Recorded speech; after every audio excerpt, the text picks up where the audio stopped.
Inspector Manju ही मालिका सध्या अतिशय उत्कंठवर्धक वळणावर आलेली आहे। मालिकेमध्ये सत्या आणि मंजूमध्ये पूर्वा पाटील ही वारंवार दुरावा आणण्याचा प्रयत्न करत आहे। मात्र आता सत्याने देखील एक मोठा निर्णय घेतला आहे, ज्यामुळे पूर्वा पाटीलचा कार्यक्रम फिक्स होणार आहे।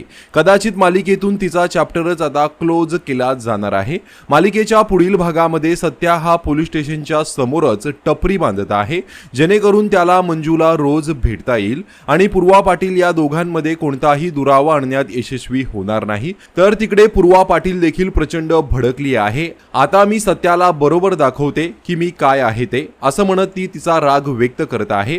तर सत्याने देखील शपथ घेतली आहे की मला आणि वाघमारेंना वेगळं करण्याचा पूर्वा पाटीलचा हेतू मी कधीच साध्य होऊ देणार नाही। त्यामुळे आता सत्या हा पूर्वा पाटीलचा कार्यक्रम फिक्स करणार आहे। तिचा चॅप्टरच मालिकेतून क्लोज होणार असंही बोललं जात आहे। त्यामुळे आता ही मालिका आणखीनच इंटरेस्टिंग वळणावर आलेली आहे। तसेच प्रेक्षकांनीही सत्या आणि मंजूमध्ये आता दुरावा आणू नका अशी मागणी केली आहे। तर तुमची या मालिकेसंदर्भात काय प्रतिक्रिया आहे, कमेंट करून नक्कीच सांगा। धन्यवाद।